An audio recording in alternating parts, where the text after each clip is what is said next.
Hello class. तो हमने कल last question the rational form of 0.254 bar is in the form of p upon q then p plus q is equal to 69 कर लिया था।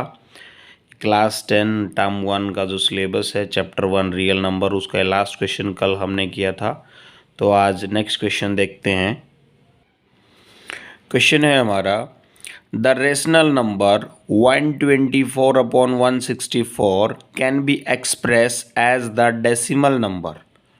तो हमें ये देखना है कि ये नॉन टर्मिनेटिंग है, टर्मिनेटिंग है, या फिर हम कह नहीं सकते कि क्या है, नन ऑफ दिस क्या है।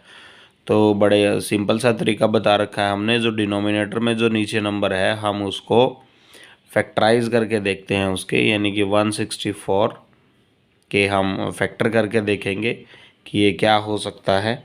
इसको हम डिवाइड करेंगे 164 को 2 से।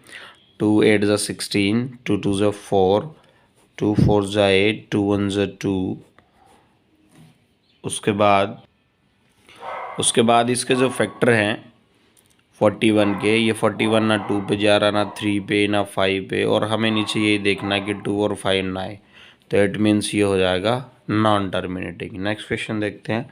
Column 1 denote the number and column 2 denote the prime factor of the number given in the column 1 match them correctly.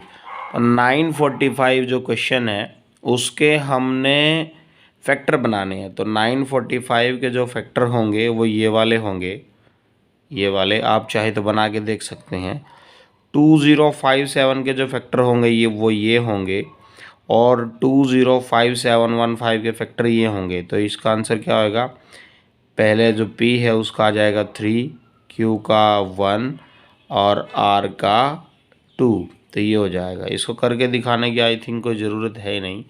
आप बड़े आराम से बड़े ईजिली ढंग से इसको करके देख सकते हैं। सिर्फ इसके हमने फैक्टर ही बनाना है। तो चलिए नेक्स्ट क्वेश्चन देखते हैं। नेक्स्ट क्वेश्चन है हमारे पास मैच द फॉलोइंग। कॉलम को 1 को कॉलम 2 के हमारे इसके साथ इसको मैच करना है। तो 13 अपॉन 125 जो है हमारा वो टर्मिनेटिंग डेसिमल एक्सपेंशन है, क्योंकि आप 125 के जब फैक्टर करेंगे तो सिर्फ और सिर्फ उसमें नीचे सिर्फ 5 ही आएगा, इसलिए ये टर्मिनेटिंग डेसिमल एक्सपेंशन है। जो रूट 2 है हमारे पास, जो रूट 2 है वो है इरेशनल नंबर। कौन सा नंबर है? Irrational number. तो 200 अपॉन जो 25 है ये होगा हमारे पास रेशनल नंबर। नीचे 25 में वही बनेंगे क्योंकि इससे ये कट जाएगा। 25 8 ज़ा 200, और जो 61 अपॉन 455 है, आप इसको अगर करके देखोगे तो जो इसके जो फैक्टर बनेंगे उनमें 2 और 5 के अलावा एक और नंबर एक्स्ट्रा आएगा, इसलिए ये बनेगा नॉन टर्मिनेटिंग रिपीटिंग। ये P का जो 2 है और Q का 1, R का 4 और S का 3। तो इट मीन्स इसका आंसर आ जाएगा B। तो हम अभी जो नेक्स्ट टाइप के जो क्वेश्चन करेंगे असर्शन और रीज़न, ये वाले किसी किसी सैम्पल पेपर में तो हमारे पास इनके आंसर या ऐसे ऐसे समों को सॉल्व करके दिखा रखा है, लेकिन जो CBSE है, जो CBSE की साइट है उस पर इस तरह के क्वेश्चन नहीं करके दिखा रखे, लेकिन इनके क्वेश्चंस के आने की संभावना है। तो अगर ये 5 या फिर 10 क्वेश्चन हम इस टाइप के भी कर लेते हैं, क्योंकि अगर पेपर में हमारे पास क्वेश्चन आ गए तो फिर हमें करने में उनको कोई प्रॉब्लम नहीं होगी, और नहीं भी आए तो क्वेश्चन तो हम सोल्व करेंगे ही इस टाइप के, उनसे फिर कोई परेशानी नहीं होगी। तो ये है असर्शन और ये है रीज़न। हमें इन दोनों में क्वेश्चन दे रखा होगा, पहले असर्शन दे रखा होगा फिर उसका रीज़न दे रखा होगा। आप असर्शन और रीज़न से सिर्फ आप इतना समझें कि क्वेश्चन हमें 2 पार्ट में दे रखा होगा, एक ये। हम इस तरह क्वेश्चन अभी डिस्कस करेंगे तो ऐसे 2 पार्ट बना रखे होंगे। अगर पहले हम इसको चेक करेंगे, अगर ये ट्रू होगा और ये भी ट्रू होगा और इन दोनों का आपस में कुछ ना कुछ एक दूसरे की ये डेफिनेशन है या आपस में कुछ रिलेशन है, तो ऑप्शन है होगा हमारे पास ए ऑप्शन में क्या होगा? दोनों के दोनों हमारे पास ट्रू होंगे और आपस में दोनों का रिलेशन होगा। ऑप्शन बी में भी ये भी हमारे पास जो असर्शन है वो भी ट्रू होगा, और अगर रीजन भी ट्रू होगा तो ये भी ट्रू और ये भी ट्रू, लेकिन दोनों का आपस में रिलेशन नहीं होगा। ऑप्शन सी आंसर कब आएगा हमारे पास, जब असर्शन तो ट्रू होगा बट उसका जो रीजन है वो फॉल्स होगा। और ऑप्शन डी कब आता है हमारे पास, जब जो असर्शन है वो हमारे पास फॉल्स होगा और जो रीजन है उसका वो हमारे पास ट्रू होगा। हम फिर से बता देते हैं कि जो है ए है वो कब आता है, ए हमारे पास तब आता है तब असर्शन, यानी कि क्वेश्चन के दो पार्ट दे रखे होंगे, एक में लिखा होगा असर्शन और एक में लिखा होगा रीजन, तब दोनों के दोनों ट्रू होंगे और आपस में दोनों का रिलेशन होगा। इट मीन्स इसके बारे में भी मान लो जीरोज़ के बारे में बता रखा है, इसमें भी जीरोज़ के बारे में बता रखा है और दोनों ट्रू हैं, और तो दोनों का आपस में रिलेशन है क्योंकि दोनों में जीरोज़ के बारे में बात कर रखी है उन्होंने। तो इसका मतलब ये समझो कि आप उसका आंसर आएगा ए। दोनों ट्रू हैं बट दोनों यहाँ जीरोज़ की बात कर रखी है, यहाँ किसी और चीज़ की बात कर रखी है, कांस्टेंट वगैरह की। तो मान लो फिर उसका ऑप्शन आएगा बी। इनमें से ये तो जब है जब दोनों के दोनों हमारे पास ऑप्शन जो दो क्वेश्चन दे रखे हैं दोनों के दोनों ट्रू हो, बट पहले वाला असर्शन ट्रू और सेकंड फॉल्स हो तो फिर आएगा option C. And assertion is false and reason is true, then option is D. तो चलो हम इस तरह के जो क्वेश्चंस हैं वो डिस्कस करते हैं, देखते हैं कैसे क्वेश्चंस हैं। तो क्वेश्चन असर्शन में दे रखा है कि जो HCF है 11 एंड 17 का वो 1 है, बिल्कुल सही, ट्रू है। असर्शन हमारा ट्रू है क्योंकि जो 11 और जो 17 है दोनों में कुछ भी कॉमन नहीं है, तो इनका HCF 1 ही होगा। एंड जो नेक्स्ट रीजन में P and Q are prime, P और Q दोनों के दोनों प्राइम है और प्राइम नंबर जो होते हैं उनमें भी कुछ भी कॉमन नहीं होता, then HCF of P and Q is 1, और उनका भी जो HCF है वो है हमारे पास 1। तो इसका मतलब ये भी बिल्कुल ट्रू है, P और Q अगर प्राइम नंबर है तो उनका HCF 1 ही तो होगा। दोनों के दोनों ट्रू हैं और दोनों का आपस में रिलेशन भी है। क्यों? क्योंकि इसमें भी जो HCF है वो 1 बता रखा है, यानी इसमें भी जो HCF है वो प्राइम नंबर का HCF है और इसमें भी जो HCF है वो प्राइम नंबर का HCF है। तो दोनों में के दोनों असर्शन में और रीजन में जो क्वेश्चन का दोनों के दोनों पार्ट हैं उन दोनों में डिस्कस कर रखा है HCF का, प्राइम नंबर का, और जो HCF है वो आया भी सेम है, तो इनका आपस में रिलेशन भी है। तो इट मीन्स जो इसका आंसर आएगा हमारे पास वो आंसर आ जाएगा ए। इसका जो आंसर है वो आ जाएगा ए, यानी कि इसका ऑप्शन ए आ जाएगा। तो नेक्स्ट क्वेश्चन है हमारे पास, असर्शन में लिख रखा है कि जो LCM है 182, product of integer of 26 into 91, then HCF is 13।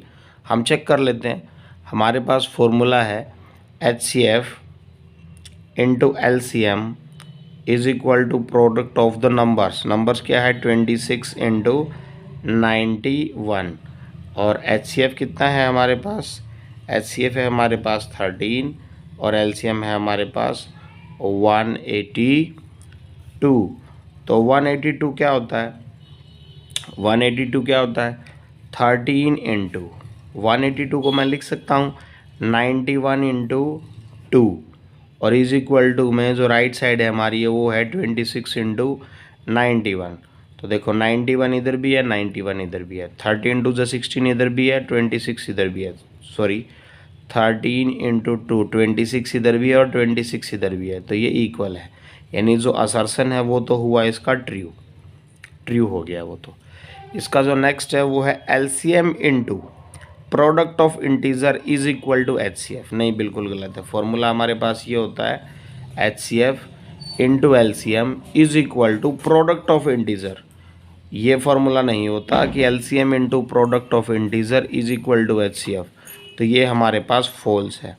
ऐसा कि जब पहले वाला ट्रू और दूसरे वाला फॉल्स है, ऐसा होता है हमारे पास ऑप्शन सी में, तो इसका आंसर आ जाएगा सी।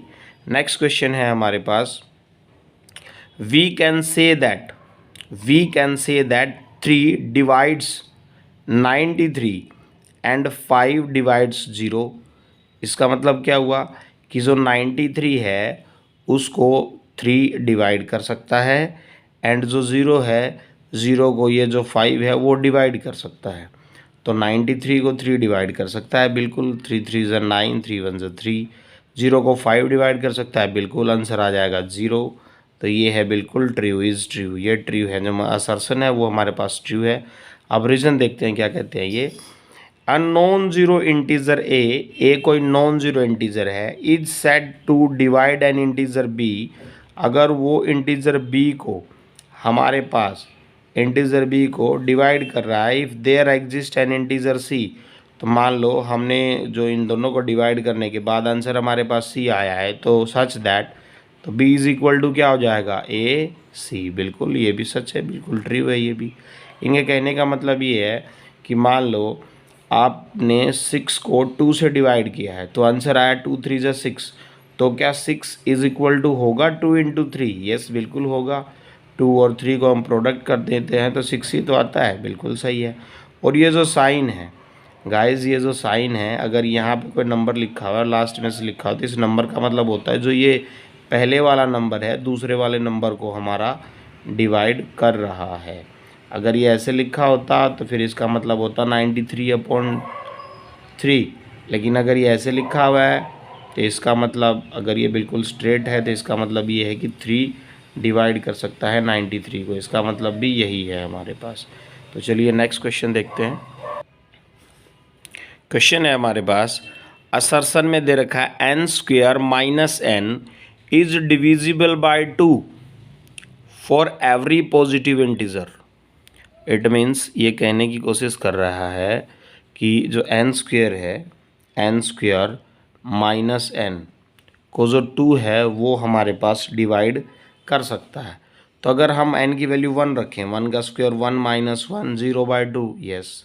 2 रखते हैं, 2 का स्क्वायर 4 माइनस 2 डिवाइड बाय 2, 2/2 बिल्कुल डिवाइड कर देगा। 3 रखते हैं हम, 3 का स्क्वायर 9 माइनस 3 डिवाइड बाय 2, 6/2 बिल्कुल डिवाइड कर देगा। 4 रखते हैं, 4 का स्क्वायर 16 माइनस 4, यहाँ पे भी 4 रखेंगे क्योंकि ये भी तो n है, तो 16 माइनस 4 12, 12 को भी 2 डिवाइड कर देगा। तो असर्शन तो हमारे पास ये ट्रू है बिल्कुल। अब नेक्स्ट देखते हैं, reason are √2 is not a rational number. बिल्कुल सही है, रेशनल नंबर कैसे हो सकता है, नॉट अ रेशनल, क्योंकि ये तो इरेशनल नंबर, ये भी ट्रू है।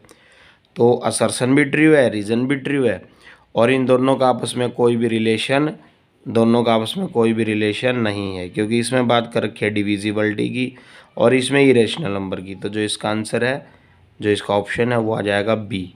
ट्रू तो दोनों है, लेकिन दोनों में कोई किसी तरह का रिलेशन हमारे पास नहीं देखने को मिल रहा। नेक्स्ट क्वेश्चन है, √2 इज़ एन इरेशनल नंबर। बिल्कुल ट्रू है, जो √2 है वो इरेशनल नंबर होता है। रैशनल और इरेशनल के लिए हम अपनी जो 10th क्लास टर्म 1 की जो फर्स्ट वीडियो है, जो आज से 4 दिन पहले हमने डाली थी, उसमें हमने बड़े अच्छे ढंग से डिस्कस किया हुआ है।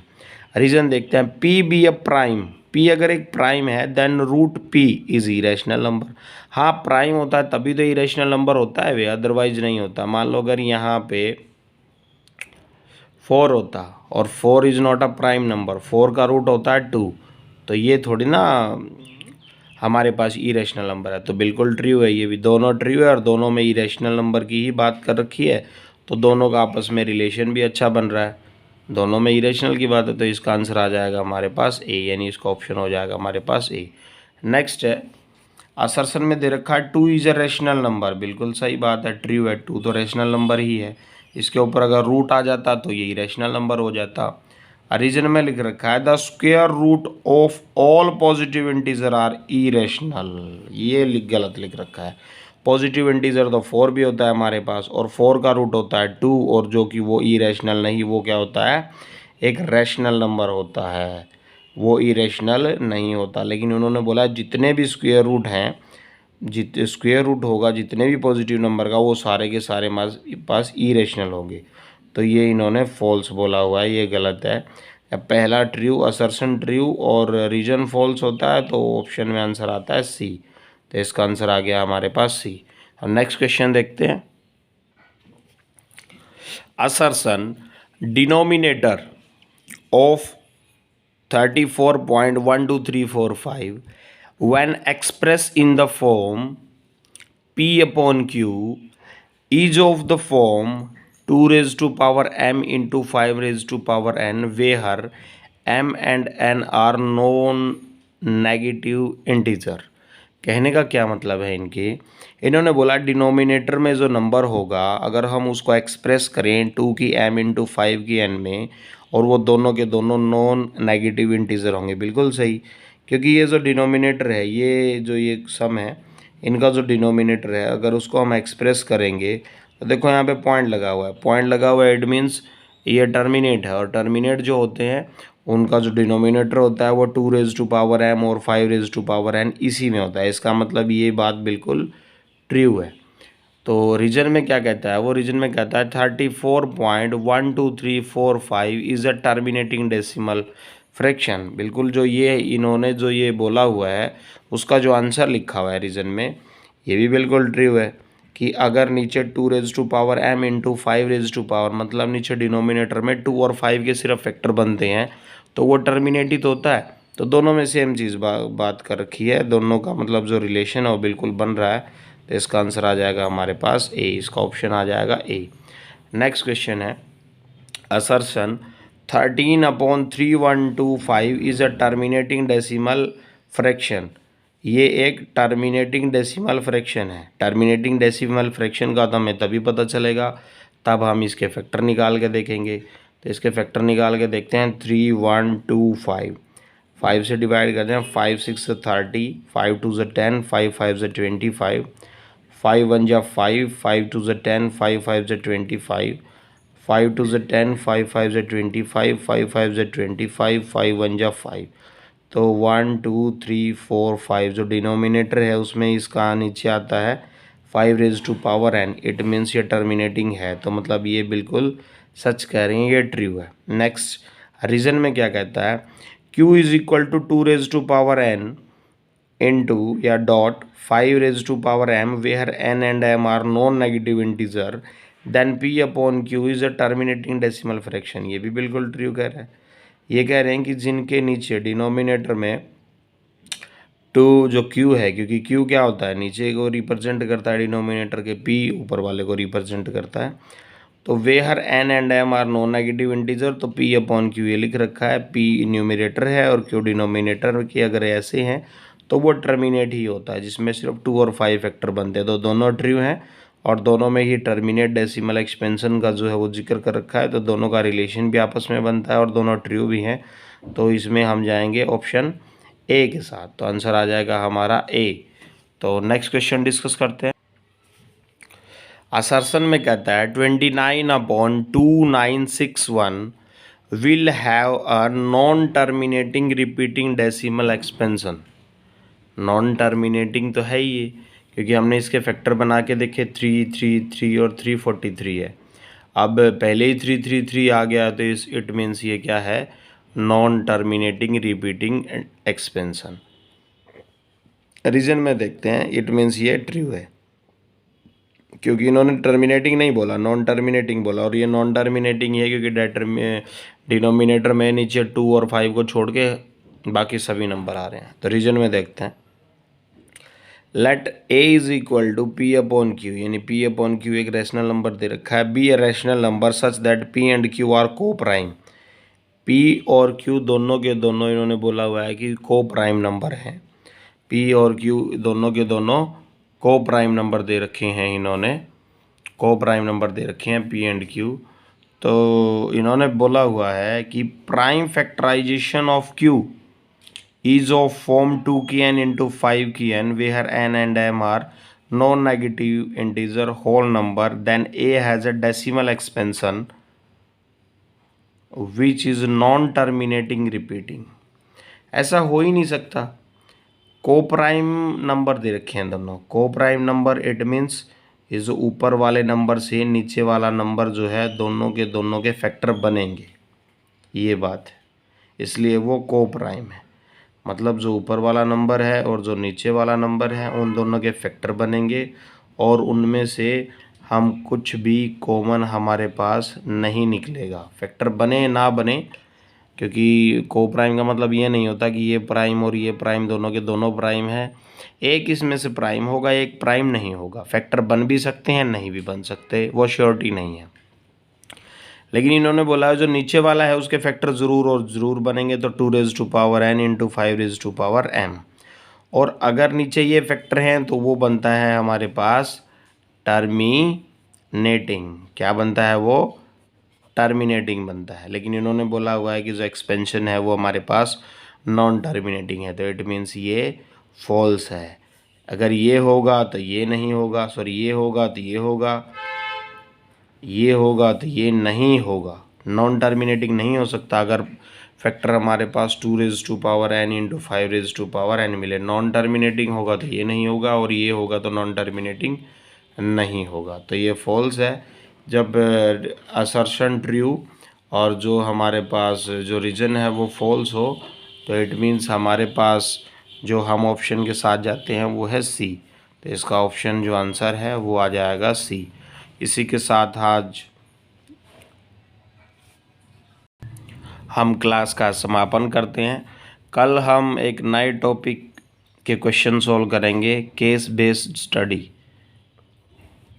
और ये हमारी कल लास्ट वीडियो होगी। उसमें हम जितने भी केस स्टडी के क्वेश्चन है वो सॉल्व करके दिखाएंगे।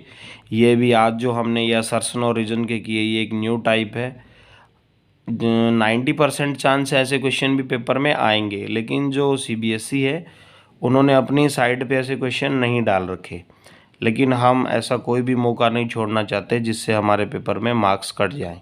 तो कल हम डिस्कस करेंगे केस बेस्ड स्टडी क्वेश्चंस।